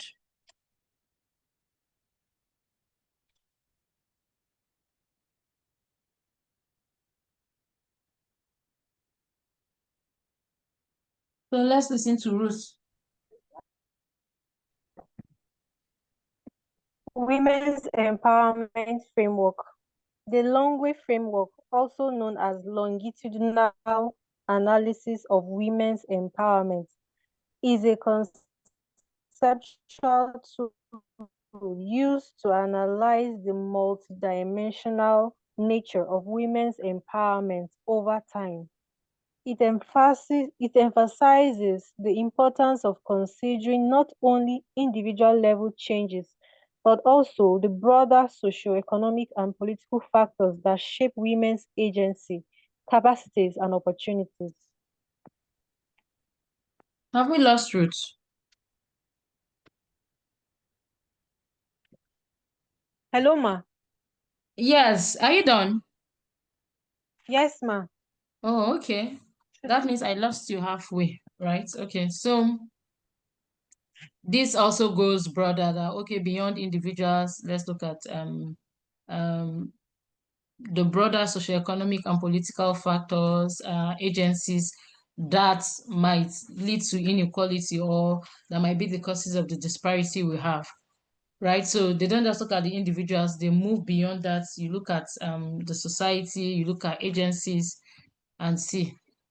Also, as good as this Longway framework is also not without criticism, right? So the critics of this framework said that they may prioritize Western notions of empowerment. So in the West, they just keep shouting women empowerment, women of empowerment, but they are overlooking indigenous or culturally specific forms of agency and resistance, right? So yes, you are analyzing, you're looking at multidimensional nature of women's empowerment, because just like the name is, women's empowerment, this framework is about empowering people.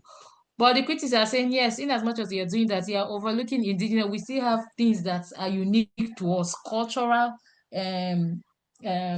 some cultural uniqueness that even if you just say empower women, those our cultural uniqueness might lead to resistance or might not allow your empowerment to be sustained for long. Then We'll move on to the social relations approach. Who's going to help us with that? So, is Ruth that read, right? Ruth, is enough for only you. You have earned how many marks in this class?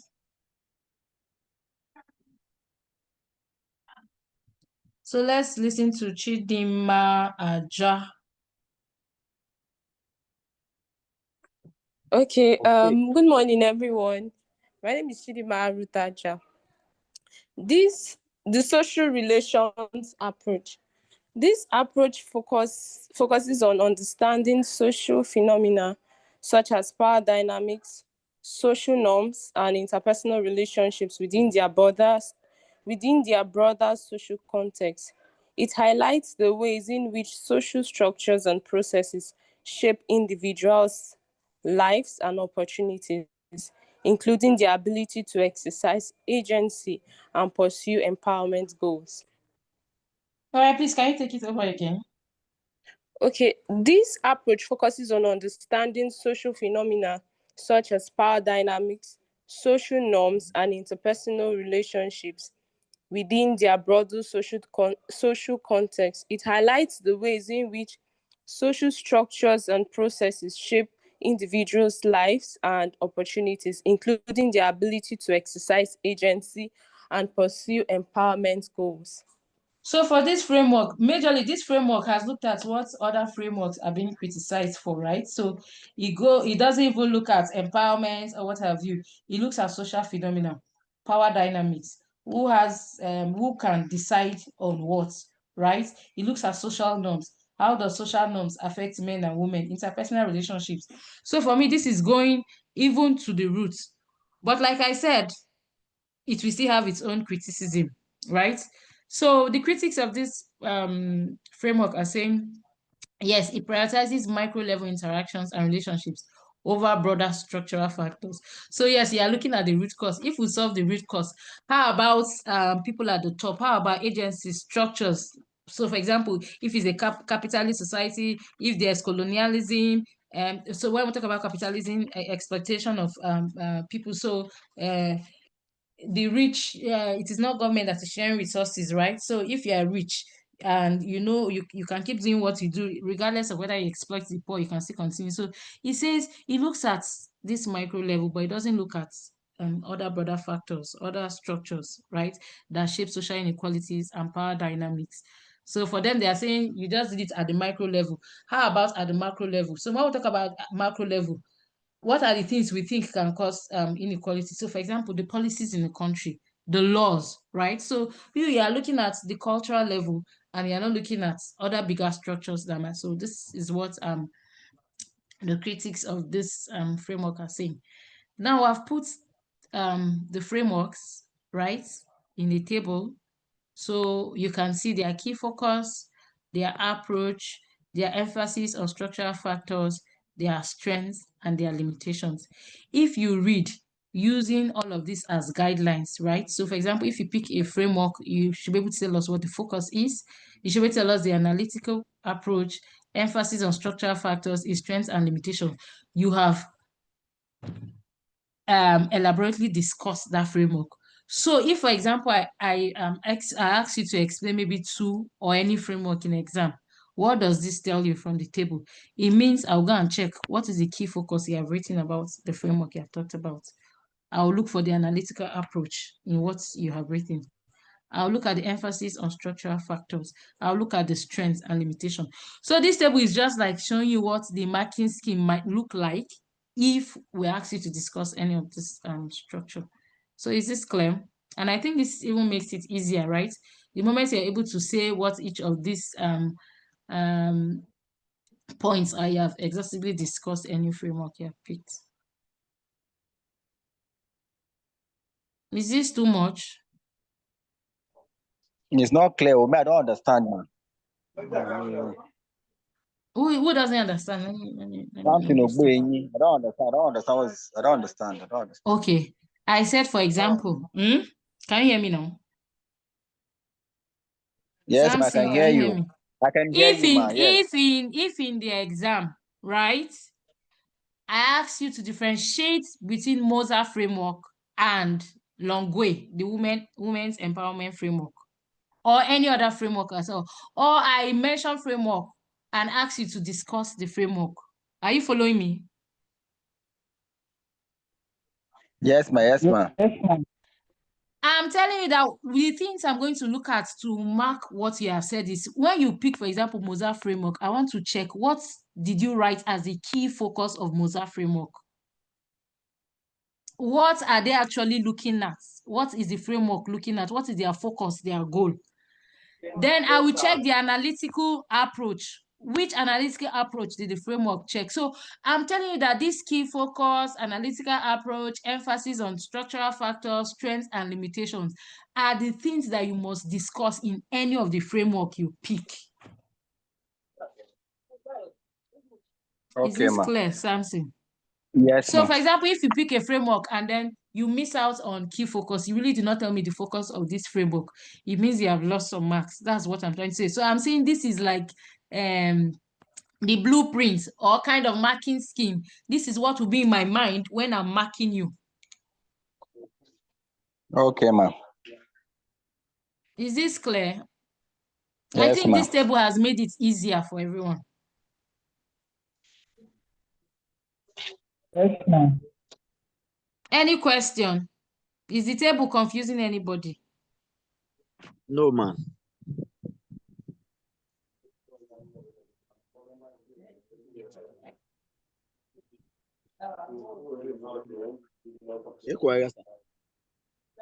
Who is quiet guy now in the class?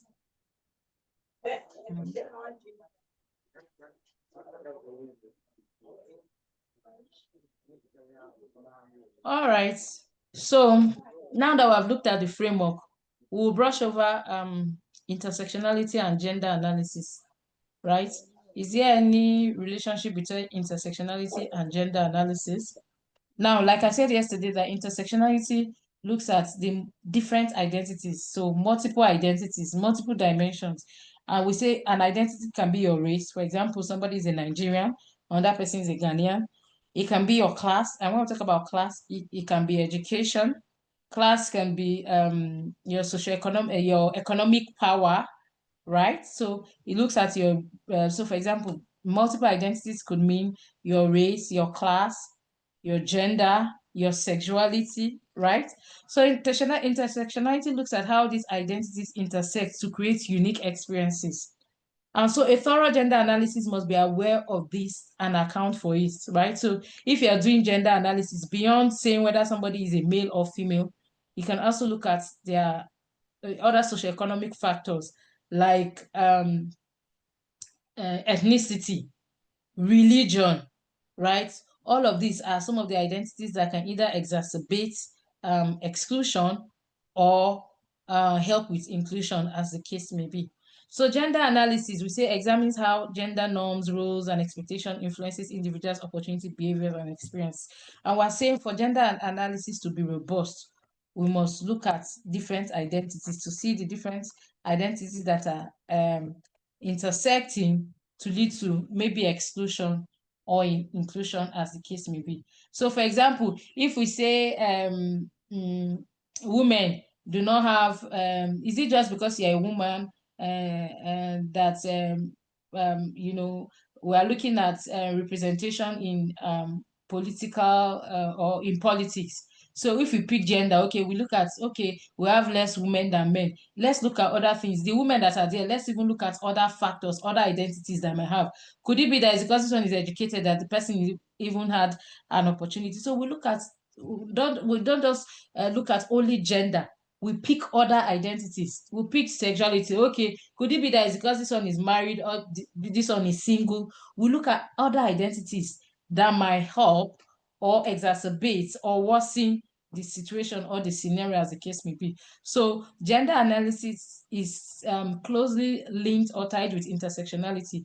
There's no way you can carry out proper gender analysis without looking at the different identities. You can't just pick one, because like I said yesterday, nobody is a monolith. We have different identities. So for example, I'm a lecturer, I am a woman, I'm an Idoma woman, I'm a Christian, I come from maybe a monogamous family, and then, you know, we look at other different things, right? Is this clear?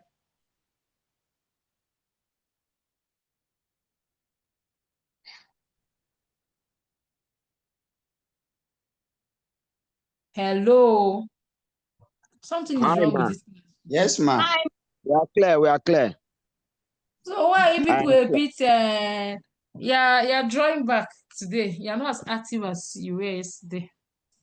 It's network at some point. All right. So can somebody help us read intersections of gender? So when we talk about intersections of gender, we're looking at different identities, right? So can somebody help us read this? Okay, man. Who is speaking? Japhet. Okay, Japhet. Okay, so read now. Gender, age, and class. You said what? Which one are you Okay, reading? sorry. Intersections of gender. Okay.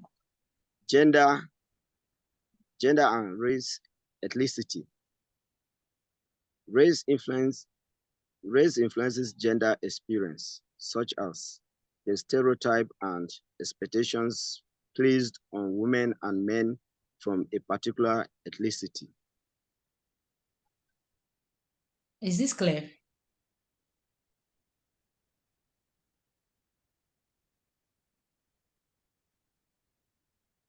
Japhet, what do you understand from what you have read?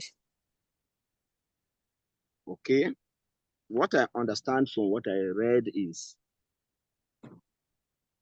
race can influence gender experience. Can you give an example? When we talk about race, what comes to your mind when we say race? Race, when we talk about race, we are talking about ethnicity in advanced form. That is. So give examples to drive home your point. Okay. Like when we speak about race, we are African, and the people in the West are either American, Asia, or other. So this can influence gender experience in a manner that the way African regard gender may be different from the way the other race regard gender, as gender being a social construct. Their society, how they accept it, the place gender may differ from how the blacks or the African place. All right. So who just spoke now? Let me give you your mark. You have spoken well. It's like you have not earned any mark in this class. Serious? What's your name? I am Japhet. This is the first time your name is coming to my paper. Japhet. Okay. Doga Japhet. Doga, okay. Japhet. Doga. All right. So when you talk about gender, if you add race, you see that the experience is different. That's why we said that there's no way you can actually do gender analysis without looking at intersectionality. You can't just use one identity. So the results you get when you look at just gender and gender and anything you're looking at is different from the results you get when you look at gender and you look at the person's race. The race is going to tell a different story. Is that okay? So Japhet, complete what you started, gender, age, and class. Okay. Gender, age, and class. Class and gender impacts access to resources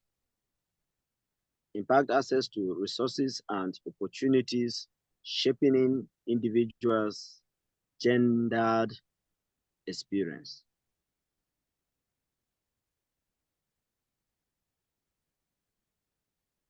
So, like I said, for race, if you pick gender and maybe a particular experience, the story you get is going to be different if you pick gender and then you also look at age. Beyond this gender, let's look at age. There are some places that okay, we know that there's this saying that life begins at 40. So somebody that is not, there are some tables that if you're not 40, you're not even welcome. In fact, I know a group that is known as 40 is it women, 40 women and above, or what have you, right? So for that kind of group, if you are not up to 40, it means that you are not invited. So we're saying that if you combine gender and age and class could be education, class could be economic power, it's going to give you different experience than when you just look at them individually. Is this clear? So when you do your analysis, you combine these different identities, it's going to tell a different story than when you just look at gender alone. And so gender analysis is more robust when you do intersectionality. Intersectionality means you're not using one criteria, you're using gender and you're using other criteria or criterion. Is that clear? Yes, ma'am. This class, I'm suspecting that people just connected and went for their personal businesses. We are here, ma. They are Wait, here. don't They are worry. here. I'm going to catch everybody. I'm going to do a roll call. I'm going to do a roll call now. Japheth, when you hear Yes, your ma'am. name, let me hear yes. Okay. Yes. So I will catch all the people that will connect to the class. And Stella. Obu. I'm present, always present, ma. Aheme.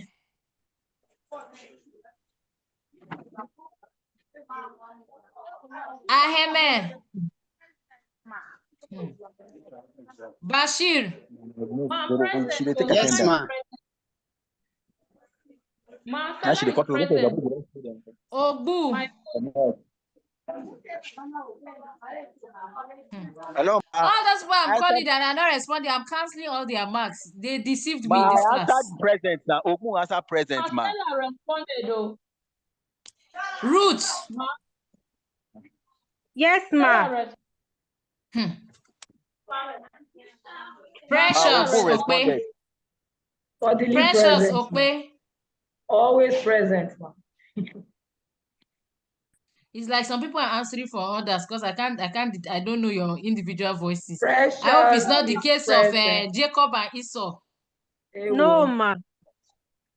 Amos. Precious is here. Oh. Present, ma'am. Amos. Elizabeth. Present, ma'am. Present, Elizabeth. ma'am. Yes, ma'am. Chidima. Present, ma'am. Chidima.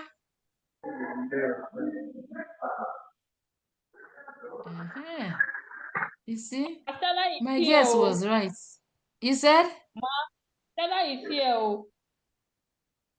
Somebody has chatted Stella quickly to go and say, Stella, you're No, there. My phone, I was trying to answer you, but my phone wasn't responding.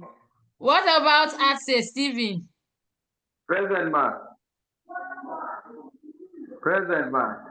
This class, you people are very cooperative. I'm suspecting somebody has sent message. Oh, yeah, we're going to answer. She's taking roll call.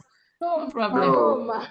At the end of Ma, the we day, are exam will still tell me those who were in class and those who were not in class now. So no, even if you are deceiving me. ma. All right, so we can also do personal and further study on the application of gender analysis frameworks and their associated toolkits.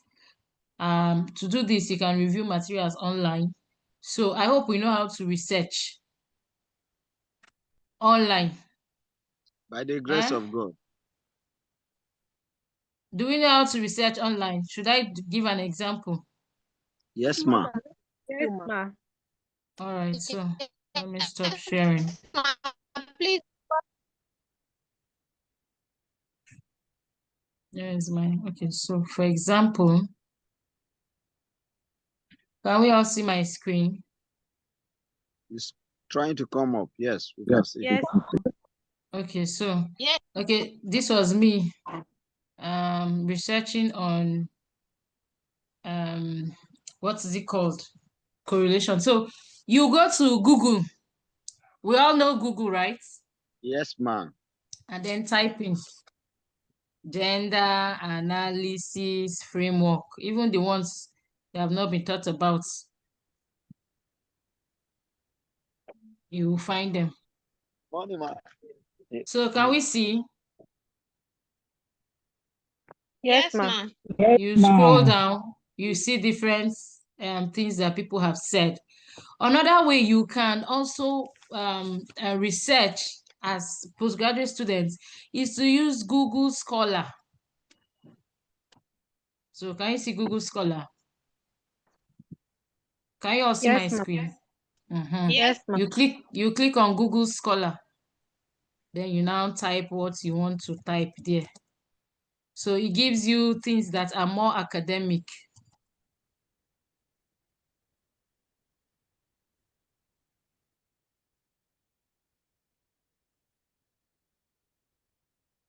Can we see? You can see that the result from this one. And then if what you want to look at more recent things that have been done, you can go to your custom range and tell it that, okay, give me anything regarding gender analysis from year 2000 to 2005 and 2025. I don't want, are you seeing what I'm doing? Yes, ma'am. And then you can Yes, click ma'am. on search. So that when you're also doing your research, and you know that for us, we'll tell you that use 10-year interval. So when you are citing, we expect that 80% of your citation will be from 2015 to 2025. Some of you will be going to put things from 1956, 19 this. This is how you find recent material. So for example, if you want to look for things that are only 2015 to 2025, you will put it in the custom range and search. Only things that have been published in that year will pop up. Are we following? Yes, ma'am. Yes, Is ma'am. there anybody that is confused on this? Not at all. I'm not confused. All right, let me stop sharing and go back to my slide. So this is how you do your research. You can also go through. How many of us are aware of ResearchGate? Yes, I'm aware of ResearchGate. You can also use ResearchGate. Let me go out of Google Scholar. You can also use ResearchGate to do your search, right? Yes. For most of you now, you can go to the library and request for your institutional mail. Because most times to join this professional site, they'll ask you to use institutional mail, not your normal mail. What do I mean by institutional mail? So for example, my own institutional mail is obekpa.hepzibah@uam.edu.ng, right? So it carries the university where I'm working. As students, you can also have institutional emails, not just staff that have access to institutional mail. So you can go to the library or the ICT and ask if they can help you open an institutional mail, because it will help you on sites like ResearchGate and others. All right, so let's go back and conclude our class.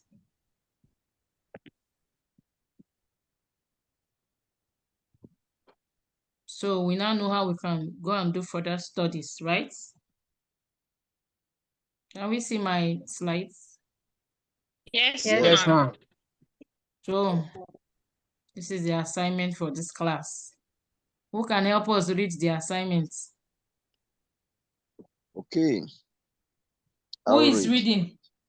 Japhet. Okay. Let's hear you, Japhet.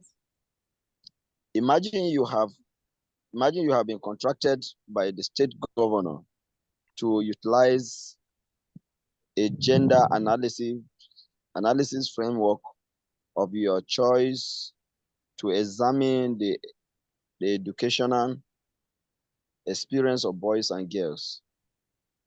The governor's goal is to develop a policy that ensures educational equity throughout the state.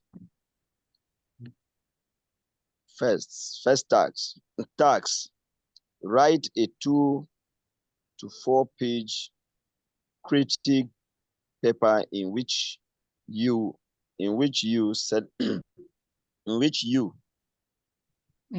do is that you will select and justify a framework. So when you pick a framework, you must tell me the reason why you're using that framework for this work that you've been contracted to do by the government, right? So choose a specific gender. Nobody is going to tell you to the framework to use, but you must justify the reason why you have used that framework if it's suitable for your scenario, right? So let me pick it up from there. Thank you, Jaffe.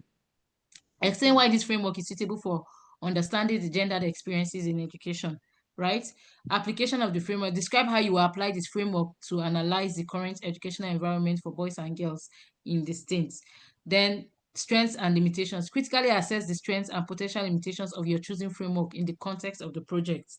So you tell us, so the good thing about your framework for this project, for the project, remember that all the framework we did had criticism. So you too, you will criticize your framework in the light of this project we're talking about. Then recommendation based on your analysis, suggest key policy recommendations that could promote educational equity in the states. Make sure your critique is well structured, evidence-based, and clearly articulated. Remember, it's a 4-page critique paper. Use relevant examples and references to support your arguments. All right, so these are common methods: participatory method, quantitative method, qualitative method we use for gender analysis. When it has to do with quantitative, that means you can count. Qualitative is through discussion, or you read content, you go and read documents, and then you bring out what you have gotten from it. Participatory has to do with community mapping, right? People will come together and then will now do the analysis and agree on. So participatory is a bit kind of qualitative, but you have many people doing this. For content analysis, it might be only you. Focus group between 10 to 15. Interviews might be one-on-one. But community map, and this participatory approach, you can use community mapping, participatory approach, and also research. So this is also another part of qualitative. These are the two different methods you can use. But for your assignments, you know you're not going to the field, so you're going to read. So let's assume that it's Benue State, you're going to read and come up with your analysis and your critique paper. Thank you very much. Any question? All right, so when are we going to submit these assignments? Assignment group or individual? People are not many now. Do you have groups in the class? Yeah, we have group. Huh? Yes, ma'am. Yeah, we have How many groups? Two. Two. No, it's too small for two now. Okay. So let's divide ourselves into 4 groups and do it that way. Is that okay? It's So okay. we are So just 13, I mean, yeah, just how many? 13. We can still group now from that. Three persons can go. 13, no. How many Those are that you were guys? connected, those that were connected today, we had 16. Yes, we have 16 or 15 thereabout. 16 plus our facilitator. And yes, then, and I'm doing this thing. and So even the people that our PTA that created the link. So okay, so I'm going to drop my email where you'll be sending.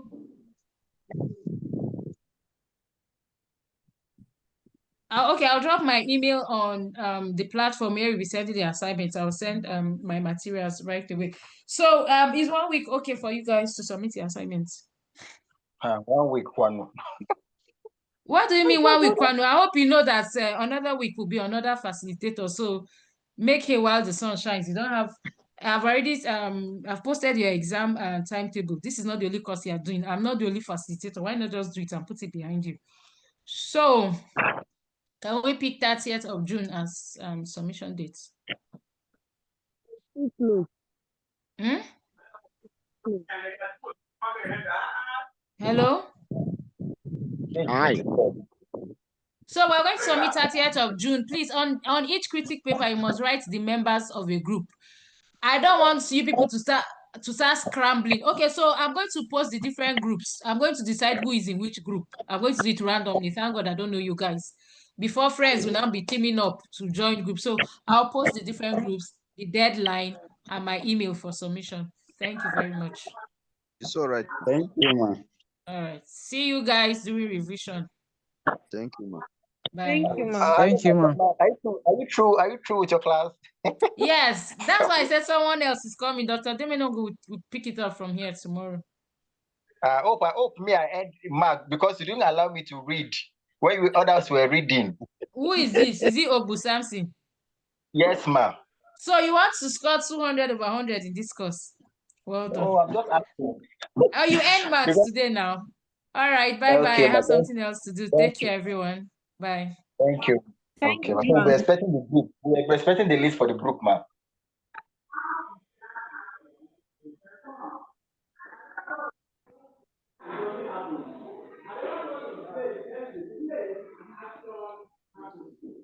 Where are these people running to now? They are just leaving the class sharp.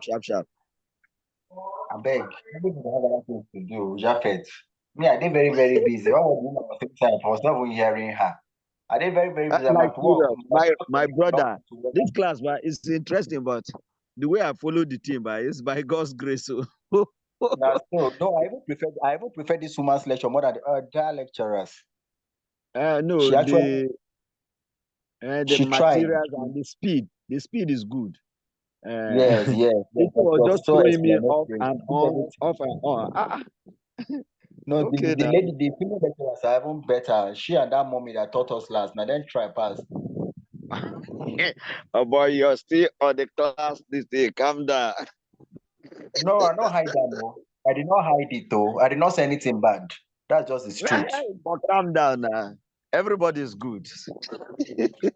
I didn't discriminate anybody. I think that, in fact, okay, it is well. Sorry for using that word. Okay, that is better. So good, later now. I think they are fixing, by the grace of God, they are fixing hostels for external students that will come. Okay, they're fixing hostels, man. Yes. Okay, God will help us. Yes. It's all right now. We're expecting the group now. We're expecting the group. When you guys come, I Okay. dig ground.